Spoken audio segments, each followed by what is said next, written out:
Welcome to Kaiseki Anime, where we air new episodes every other week. Kaiseki covers currently airing anime, older series seen recently, and other relevant topics for the season. I'm your host, Marina, of the blog Anime B&B, and with me is my co-host Draggle, of the cleverly titled Draggle's Anime Blog. This week, we discuss the Winter 2025 anime season. So first we'll go through the series we've dropped and just say a little bit about them. There's a lot of them. And we'll spend more time focusing on the ones we're going to keep watching.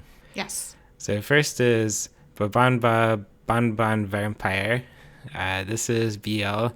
It wasn't bad, but it was extremely creepy. Yeah, I wasn't very interested. I tried it, and I couldn't even finish the first episode. Yep. Next is Bogus Skill Fruit Master. About that time, I became able to eat unlimited numbers of skill fruits that kill you. And this was exactly as boring as it sounded. Even given the worthless Appraiser class, I'm actually the strongest. I don't even remember this one.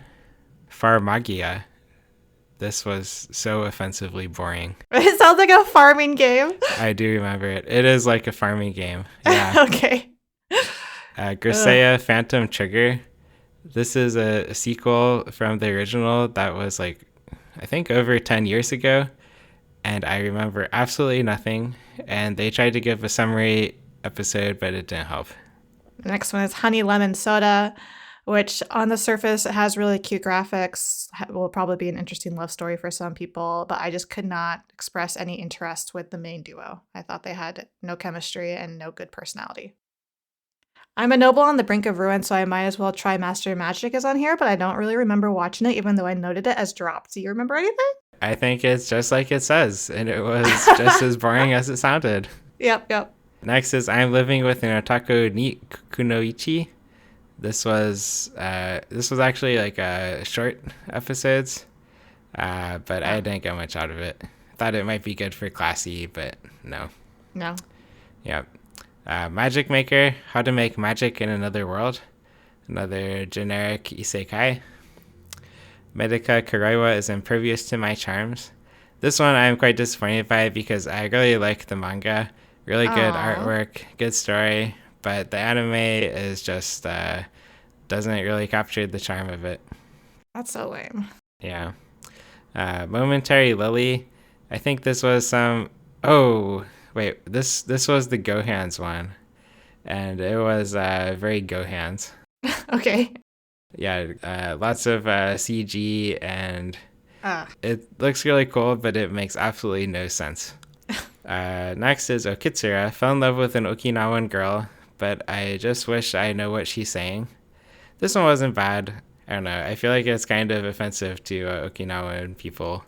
It sounds offensive and just really gimmicky. Just like it's about her lingo and accent, right? Exactly. Yeah, and it's just making fun of her accent. Yeah, I don't like that. Yeah.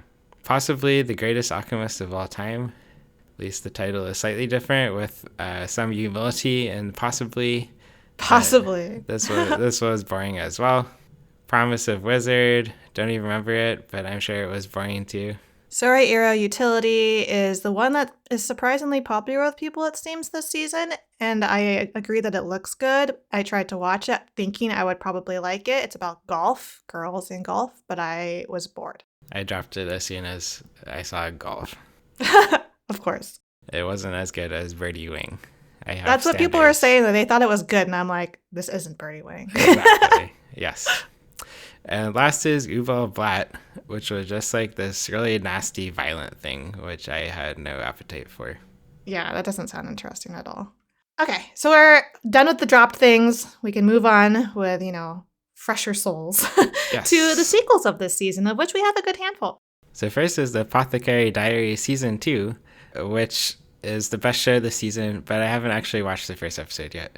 Oh, are you reading the manga for this? Yeah. Okay, so it doesn't feel like it's spoiling anything if I feel free to spoil.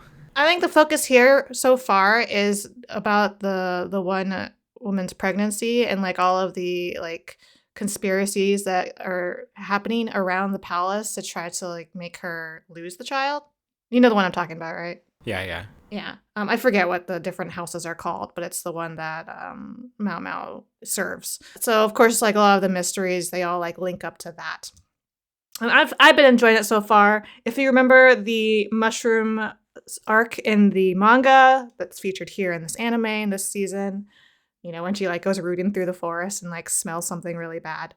So yeah, I'm having fun. It's just as good as usual. Cool.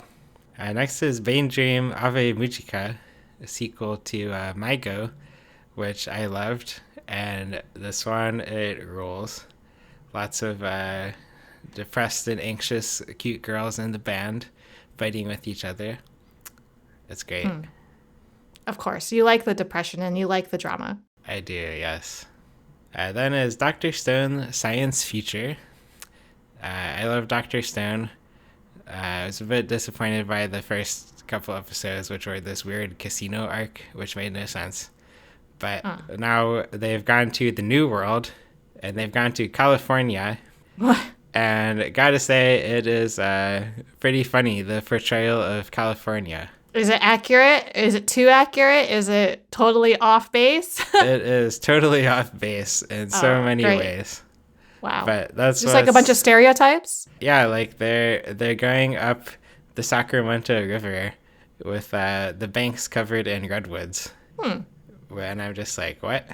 And that doesn't make sense. Yeah, it doesn't make sense. And then they have the redwood seed, and it's like half the size of this girl's body. If the trees are big, the seeds have got to be big too, right? Yeah. Actually, redwoods have tiny seeds. Oh, that's funny. Yeah. So for a show based on science, they should have done their homework on California. This is their version of California, Draggle. It is, in their defense, like 10,000 years or whatever in the future. So see? The seeds could be huge. Yeah, maybe the redwoods have evolved, and with climate change, they can live on the shores of the Sacramento River. That's right. What do you know? That's true, yeah. The next one is My Happy Marriage Season 2, which I am watching. It still looks beautiful. I mean, of course it does. The first season did as well. No changes here. Still dramatic, still mystery, still, that angsty love that isn't really fulfilled because everyone in the world is keeping them apart. Are you watching this? No, I dropped this one. What? I thought you would love it. I was kind of losing interest by the end of the first season, so I gave up. There was like the whole dramatic ending in the first season too. I thought you'd love that. Gobble that up. I don't even remember what happened. Well, she has to like go and confront her previous family, right? And he ends up like saving her, and like stuff burns down, and then like this other family gets involved, and she's whisked away from her betrothed. Right now she's with her betrothed and she meets his family. His mom's a bitch. And she has to like fit in with the servants to try to like appease the mother-in-law or the to-be mother-in-law. It's not working, by the way. Yeah. Good angst and drama, and I'm having fun so far. Well, you do make it sound quite good. Yeah, it is. I mean, I like it. I was a little disappointed, I think, at some part in the first season, but I got over the fact that this isn't going to be quite the fantasy that I think it is. That it's far more about like the home life with like little sprinkles of fantasy here and there. Great. Anyways, the next one I'm also watching, Solo Leveling Season 2, Arise from the Shadow. I can't remember if you dropped this or not. I dropped this after the first episode, but I have read the comic. Okay. I am watching this with Kewu, and we are both big fans of it just because it's fun and hilarious how like almost no one has commented about how much he's changed. There's like a couple of characters where they're like, yeah, you look nothing like you used to. And we're like, yeah, he's like a totally different person. Because he's like, huge and buff, and even his face has somehow changed. His voice has changed with his level ups, So, yeah. But he's not going to be able to keep his power change, secret for very long. He's even gotten like an official test to re-level, the results of which haven't been released or made public yet. But like the people who know want him in their guild. So, yeah, he's not going to be able to stay secret for much longer. Okay. Glad you're liking it. I am. I'm also liking Toilet Bound Hanako-kun Season 2, even though I've only seen a couple of episodes of this first season. So how long ago was the last one? Was it? It was at least a couple of years, right? The first season aired back in 2020. So yeah, it's been a handful of years. Exactly 5. Which is funny because it doesn't feel like it was that long ago. Like, yeah, maybe a year or two, but not 5. Yeah, it feels like yesterday.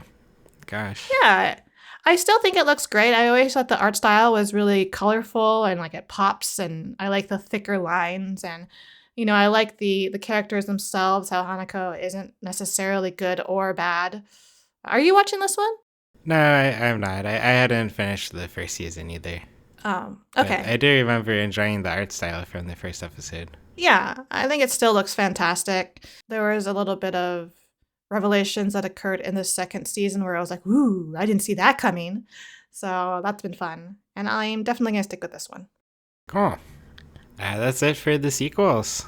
And next is the new shows that we don't hate. Right, and we have quite a bit here. Yeah, and a lot of them we're watching different shows from each other. Yeah, so I guess we'll find out like why we're watching, one of us is and the other isn't, if you remember the details of Ameku MD Dr. Detective. I'm watching because of course you know that I love mysteries and I like anything that has to do like that is inspired by Sherlock Holmes, which of course this one is. She's basically Sherlock Holmes, but in a medical environment. She's like the doctor that can like spot things that no one else notices, the details of which, like, this makes me think so much of House. If you ever watched House MD. I did watch House, and that's why I didn't watch this one. I'm like, why? I watched way too much House. Oh, but I love House. I like it too. Yeah, but you've had enough? I've had enough of doctors and medicine.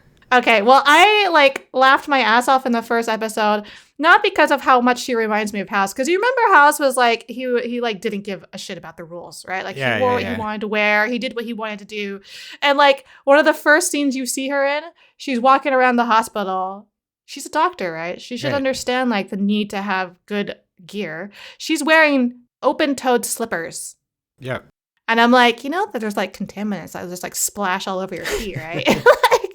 Because exactly.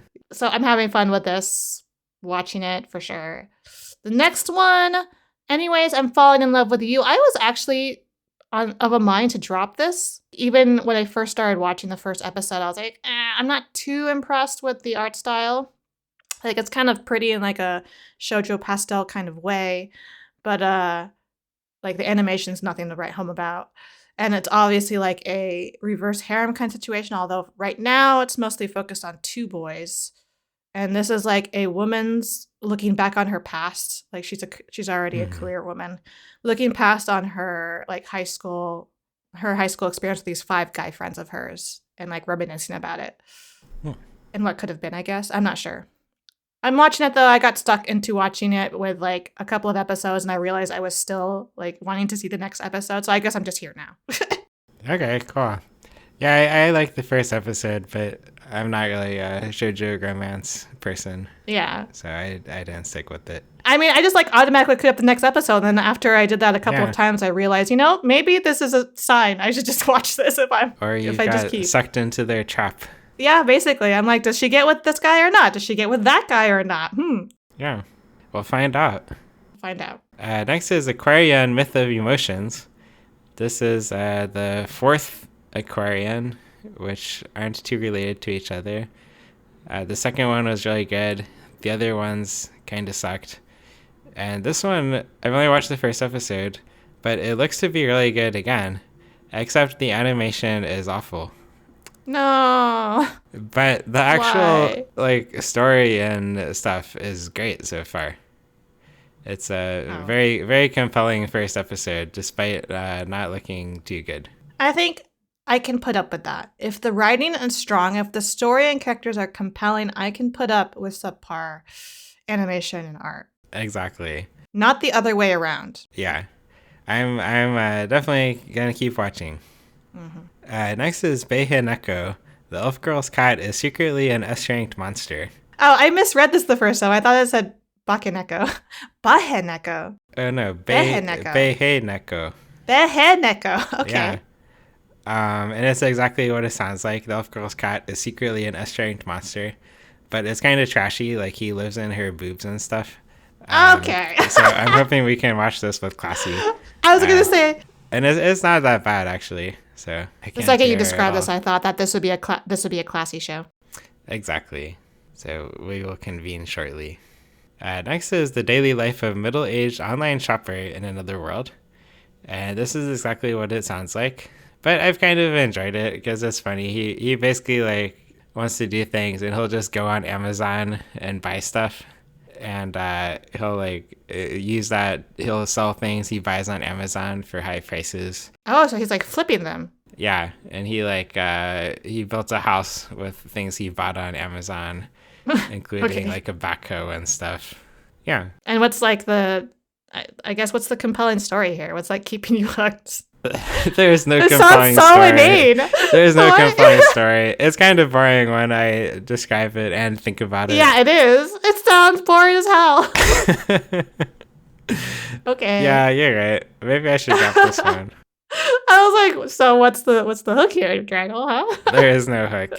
Yeah. Oh no. Well, anyway, next is Flower and Asura. I was surprised that you weren't watching this one because it's... I tried. You tried, okay. It's the radio broadcasting club in the school, and they're doing radio broadcasting together. And it's quite well animated, I thought. Some very dramatic scenes.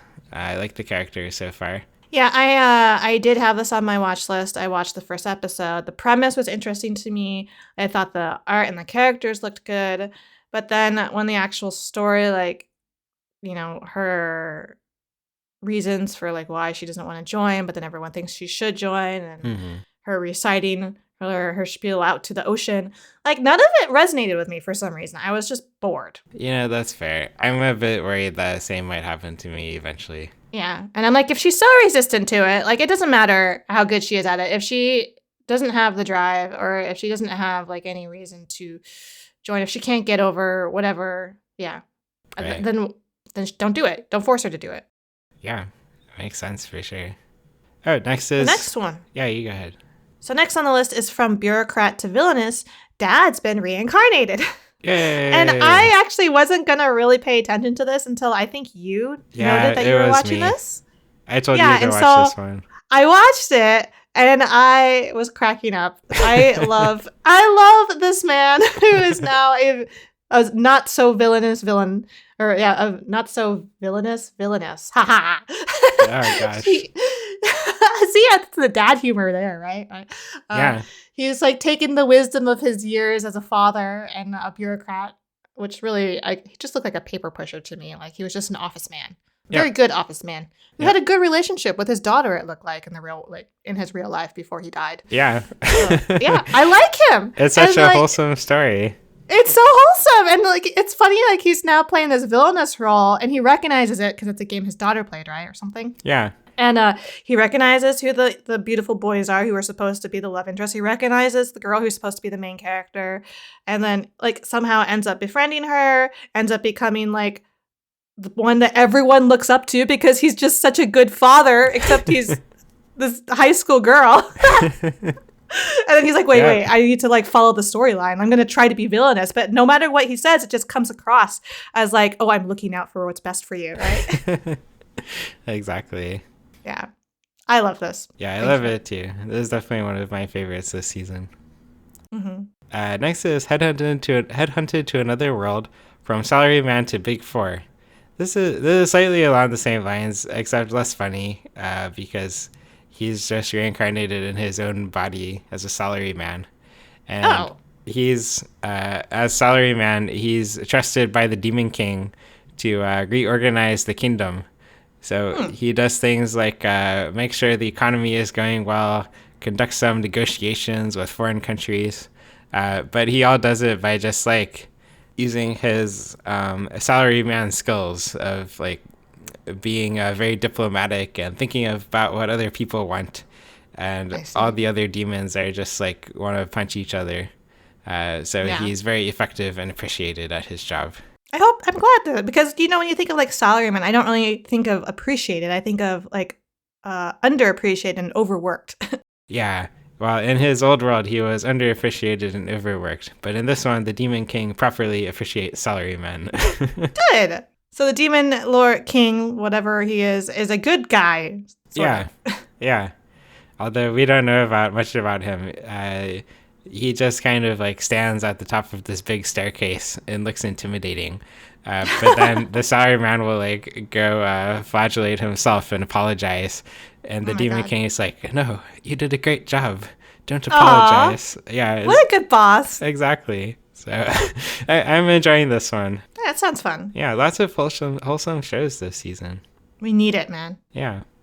The next one is also a bit wholesome too. I'm getting married to a girl I hate in my class. Wait, this is wholesome? A little bit, yeah. Okay. So these kids' grandparents are like rich heirs, and they force them to get married to each other because they're friends with each other. Yeah, because that's totally wholesome. Yeah, well, that part's not too wholesome. But then they kind of hate each other, but they move in together and they fight all the time. But and of course they do. Yeah, and then they've been coming to understand each other and trying to get along better. Yeah, I tried this, even though the title was like a big red flag to me. Yeah. And I got so mad. I got so mad at their selfish grandmothers, I think. I can't remember. No. One's a grandmother and one's a grandfather, right?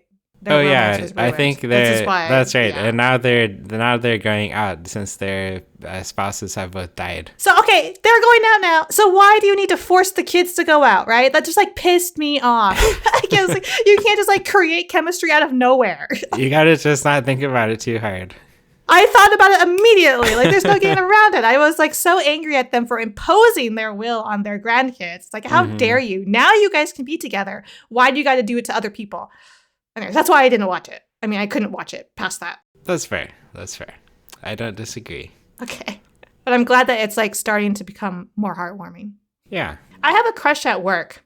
I'm on the fence about this one. I am watching this, and I think you are too. Yeah. I think it's, kind of cute the way that they are dating each other. I hate that they're keeping it a secret, even though I understand like why. But I think they're over worrying about how people will react if they find out that they're dating. And like they said, there's no rule against it right at their company. Yeah. But I do think they're like cute together when they're not at work. It's just like the secrecy kind of aggravates me. So I'm not quite sure how long I'll stick with this. But how do you feel about it? Oh, I like the secrecy because it adds some drama. Like, that guy found out. What's he going to do? Not give a shit? Exactly. But I feel like a show like this, it needs a bit of drama. It can't just be a happy relationship or it's boring. It needs a little more drama, I think, because that part is getting tired to me. Yeah. This guy clearly does not give a shit, and I don't think I ever thought he did. So, yep. I think the next one is all you. Yeah, next one is all me. I left my A-rank party to help my former students reach the dungeon depths. And this is another one of, like, this guy's party treats him like shit and kicks him out. But instead of going on a quest for revenge, all along he's been very helpful to everybody. And he had these old students he taught who invite him to join their party. And then he does a good job with them, and he leads them to be successful. What a great teacher. Yeah. And it's also this weird thing where the parties are YouTubers. So they go in the dungeon and then they live stream their fights against. So it's sort of like monsters. a weird mix of like fantasy and, technology that we're familiar with. Exactly. So that aspect is weird, but kind of interesting. Yeah, it's a little unexpected. Yeah. The rest of it sounds interesting. Exactly. So I am watching these next few for now. I may be a guild receptionist, but I'll solo any boss to clock out on time. It's a show that I picked up again because of your recommendation. And I'm having fun with it. Like, Yeah. I kind of love like this juxtaposition of her being what appears to be the perfect employee, the perfect receptionist. And then, she gets pissed off at how much overtime she has to do because she's behind on her paperwork. So she ends up going into these dungeons and soloing bosses that are meant for entire parties just so she can get a move on, right? So that the paperwork can go away because it's not being these quests aren't being dragged out for forever, how long it is. Yeah, I totally sympathize with her. She's a very relatable main character. She is, to the extent, though, that I wonder, how come it's only ever her that we see? I'm assuming, at first I was like, okay, so they obviously don't share the workload, which kind of makes sense. They each have their own stations. They handle their own paperwork. But why is she the only one who's behind? Is she not actually very good at her job? Or why do the other girls get to leave on time? At least I don't see them working overtime. It's only ever her. So what's going on here? That's a good question. All right. So I try not to think about it too much, but it does bother me every time I see her there and she's the only one there. Yeah. But I got the suspicion that she might not be very good at her job because after the one hero, the one who has a crush on her but doesn't want to admit it, when he goes to help her, did you get up to that episode yet? Like he helps her do some paperwork. I did, yeah. And she's like appalled that he's also good at the paperwork. Like he finishes faster than her, which gives me the idea of maybe he's not so much good as you're just bad. Yeah, maybe she's in the wrong career. Exactly. You have like such a gift for fighting in the dungeons. You are obviously forcing it because you really like your 9-to-5 security job. Yep. Who can blame her? I can't blame her. I think she's completely understandable. Yeah. So I'm quite enjoying this one too. The next one, I want to escape from princess lessons. I'm again on the fence on this one. I thought it was interesting, but I've kind of cooled off towards it because it really, like, I thought it was hilarious how she like became the perfect princess after being sort of like a wild child. And then you find out that she didn't really lose that other side of her. Like it's been there all along, right? Yeah. Because when she gets like any idea that she might not have to be a princess anymore, she grabs it and she runs away. Mm-hmm. But then, like, the prince is creeping me out. Yeah, for sure. Like, I thought, okay, it's kind of cute that he actually liked her and he only, like, staged that scene because he wanted to, like, make her jealous or see how she react. Okay, I can understand that. But then, like, the way that he basically stalks her and follows her and drags her back, like, all of that is really creepy to me. So I don't know. I mean, how do you feel? Yeah, I thought similarly. I was kind of curious after the first episode. Yeah. But then I watched the second and I just dropped it. And you did? Yeah. And it wasn't even as much the prince is creepy. I don't mind that so much. It was just not very interesting. You don't mind that he's creepy? Yeah. So on top of him just creeping me out, I was also getting just bored. Yeah. Like it wasn't very funny and it was trying to be. Like you could tell it wanted you to think it was funny, but it's not. No, it's not. Oh, I don't think it'll last very long. I'm probably the only one watching this next one, Medalist. Of course you are. Of course I am. Because it's about figure skating. Yeah. I thought you would maybe be a little, lenient. The fact that it's figure skating, which is kind of, dance-like. And I thought you watched some dance shows, right? No, I mean, I might have, but You didn't watch, like, the dance anime? I think Welcome to the Ballroom. And then there was, like, there's the ballet anime. You didn't watch any of these? I watched Yuri on Ice. You watched Yuri on Ice? Okay. But I should have just started with that. Yuri on Ice was way better than this. Okay, I'm not denying that. But they're totally different premises also. Yeah. So, Medalist, when I first saw it, I misunderstood what I was looking at. I originally thought this was some sort of like romance ice skating thing, but it's not because, I mean, they better not be because that's a huge age gap. Yeah. A huge age gap because the dude, he's probably in his 30s or something, maybe. But he was like to be a professional, but I think he had some sort of accident or injury or something. So now he teaches. And then you have like this girl this very, very young girl, probably still in grade school, who very much is into ice skating. She loves it. The only issue is that she also has like this relationship with it that is negative. Because I think, didn't she have like an older sister who died? I didn't even finish the first episode. So okay. Something happened. I believe she had an older sibling who something bad happened. And so it was kind of like the relationship with the ice skating is very painful because it brings that up. And then understandably, like her mother is very protective of her. And the whole first arc is about her coming to terms with how much she truly wants to do ice skating and then getting her mother to agree to let her, that she does know what she wants. She's not just being a fickle kid. Like, a lot of kids or not even just kids, people in college too. Like, you just don't know what you want. And so you want to like try a lot of stuff and make sure you're not isolating yourself away from something else, right? That's what her mom wants, is to not make the mistake of like committing to this and creating like a future that she doesn't actually want in the long run. Yeah. But the girl like convinces them of her sincerity. And then she gets this guy on her side because he sees her, that she does have a gift and that she is sincere. And so like she's now challenged him that she wants to be like a gold medal Olympist. So that's like the long-term goal. But she can't even do like a jump. Okay, so she can skate really fast, I think, decently fast, but she still has like a long way to go. Yep. So that's the premise of the show. I think it's cute. Hope it turns out well. Glad you're enjoying it. I think it will. Yeah. Except it'll still be about sports. Yes. Next is the Red Ranger becomes an adventurer in another world. And this is exactly what it sounds like. I thought it was kind of funny because it reverses a bit of the isekai, where usually it's the character comes into his world and he's super impressed with the magic and stuff in the isekai world. This one, the Red Ranger comes to the isekai world and everyone is impressed with and like shocked by the Red Ranger's powers of like summoning smoke explosions and his transforming robot and his power of friendship and stuff. So he retained his like abilities and skills or whatever from his previous life. Exactly. Yeah. And then so did he die in the previous world, or did he just somehow like travel to this new world without dying? I think he traveled to the world. Like he was fighting. He was fighting the big bad villain, and then the big bad villain threw him to the other world somehow. Oh, okay. So that makes more sense to like lines. why he still has all these skills and memories and everything. Yeah.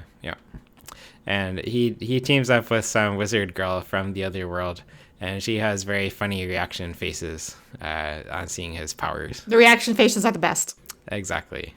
So I only watched the first episode, but enjoying this so far. And the next one, I didn't actually even hear about this one or watch the first episode. That would be because Sakamoto Days is on Netflix. So I'm not sure how you would have known about it, because you know how, but they understand now that anime viewers want to watch things as they stream. So you can watch these shows now an episode at a time instead of having to wait until the end of the season and then just marathon it if you even remember to. Okay. So I'm glad that they're like getting on now with how we like to watch our shows, because I'm sticking with this. This is a show that I believe I can watch it in English as well if I want to. This is like my exercise show. Okay. So I can't always have my eyes on the screen. But the premise behind Sakamoto Days is like you had this badass Yakuza dude who was like the premier like assassin killer, whatever. He was just like legendary. And he decided to just one day leave. Like he just totally vanished because he fell in love with like this totally normal woman. And so like classic love story, he like falls in love with her, vanishes from his previous life, starts over with this new life. They have a kid, they run a convenience store together. It's extremely wholesome. And as time passes, this all happens in the span of like the first episode, like the intro to the first episode even. So you just see this very quick transformation of him being like this really fit dude, scary dude. And then now he's like this middle-aged fat dude. Like he put on weight, but he's like happy, right? Yeah. Yeah, he like runs the till at the convenience store, and he like is such a good father. He loves his child and his wife. It's cute.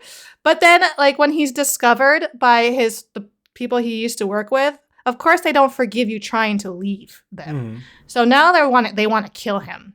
And so the first episode is like one of his former prodigies, like the people that was this young guy who used to be under him and like really looked up to him, has been tasked with murdering his former senpai. Of course, he's not happy by that, but he's going to do it.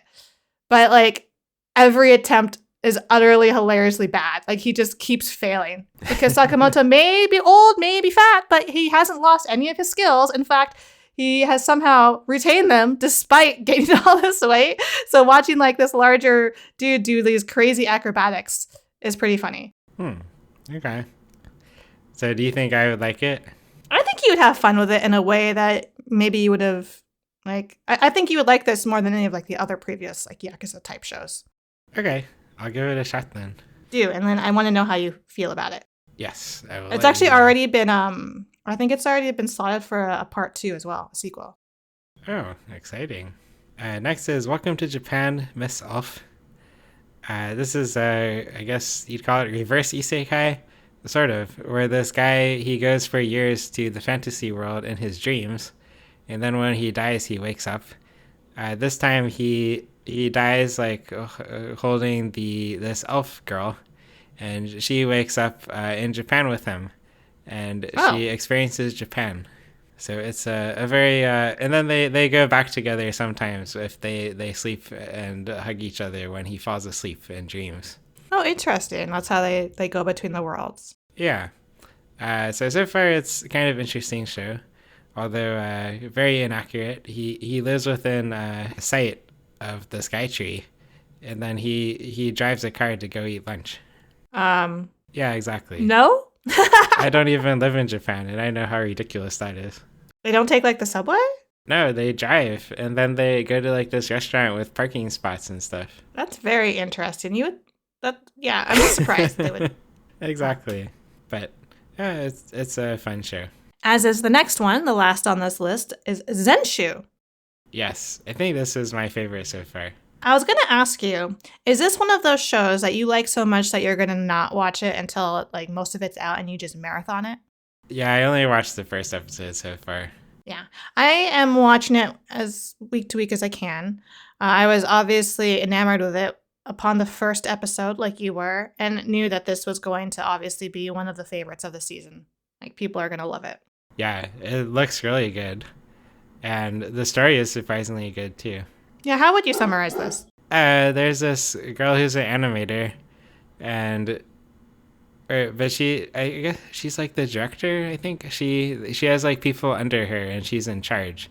And she's working on this new movie. And then she suddenly goes to the world of her movie. And she knows what's going to happen since she wrote the plot. And she knows people are going to die and stuff, so she tries to stop it. But then no one listens to her. And there's this stupid blue horse. I think I want to correct you a little bit here, is that it's not her anime that she's in the world of, I'm pretty sure. It's the world of an anime that she had loved when she was younger that wasn't very popular. Oh, okay. Because the anime that she's working on, I think is supposed to be like this rom-com kind of film that she was like super stressed about. And I think like along the way, with how quick her ascent in her career was, how like popular she became in like such a short span of time. And then you can see, right, in her before she gets transported, before she dies and is transported, is that she's like obviously taking on too much work, right? She's like doing that classic overwork, not sleeping, not eating, but what she does eat, she's not paying attention to what she's eating. Yeah. Just how she dies. Doesn't have a good relationship with the people around her because she just wants to do everything herself because she has such a high standard of perfection, right? Yep. So I feel like she's sort of like lost her love a little bit for why she wanted to be an animator in the first place, which I think is sort of what this journey into this other world, into an anime that wasn't actually very much a hit. I think it was a bomb. And why this journey of her going in there and having to like rewrite the scenes is a way to sort of inject her back into what it was that made her love anime in the first place. That's how I view like why she's there and what she's doing. That makes sense. Yes. And I did only watch the first episode. But I mean, even the first episode I thought was just like gorgeous. It was gorgeous, yeah. Especially the scene where like she starts drawing. Yeah, like that is like, wow, that's where you get all the screenshots, right? Like the colors and like the animations and the silly unicorn thinking that he was the reason why the army was obliterated because of what he did, even though he was supposed to die, right? Yeah. So yeah, I'm having fun with this. Definitely going to keep watching it. It's by Mappa, so you know it's going to be good. So what's your favorite show this season? What is my favorite show this season? That is a difficult question, Drago, honestly. Well, we have our ongoing shows, which we don't really need to talk too much about them, but I can at least list them off as Is It Wrong to Pick Up Girls in a Dungeon 5, which I finally started watching, which you said is currently at a standstill now, right? Yeah, I think it's going to pick up next month or something. Yeah. Then there's Ray Zero Starting Life in Another World Season 3, which I have not caught up on, which is also at a standstill. I think you said that as well. I think that's right. And then Shangri-La Frontier Season 2, which I am 100% caught up on, absolutely love. So that's the reason why I wanted to drop those names, is because if I have to say favorites from this season, Shangri-La is always up there. Shangri-La has been quite good this past arc with my favorite character. Yeah. I'm not sure if it's like the favorite, but it's definitely up there. But I also, like you, really love Apothecary Diaries. Like the second that the next episode's out, I'm on it. I'm watching it. Yeah, I'm not on it because I saved the best for last, but yeah, it's a really tough choice for me as well between Apothecary Diaries, Ave Mujica, and Zenshu. Yeah, I don't know if Zenshu is my favorite so much because like I'm not as drawn to the main character as I am to just be curious about her this world that she's in. Mm-hmm. Yeah, I think it's still a hard question. I think I'm really enjoying solo leveling. Like that's when I just really want to know what's happening all the time. Oh, okay, that's surprising. Yeah, right. Yeah, but glad you're enjoying it so much. There's quite a few shows that are very good to me, so that's why I'm having a hard time picking a favorite. Yeah, definitely a good season. Yeah, and I don't think it's like too much. For once, I was able to hold back and just like drop things that I had any sort of doubt about. Yeah, I think I did pretty good. Maybe I should have dropped one or two more, but you can still do that, Draggle. You can still drop them. I still could, yes. Tune in again to Kaiseki Anime Podcast 2 weeks from now. Please feel free to send us questions or comments on Blue Sky with hashtag Kaiseki Anime Podcast or on our individual accounts at Draggle and at MarinaBNB. Listen to and review us on Spotify, YouTube, and Apple Podcasts so we can continue to grow and improve. Thanks for listening. See you next time.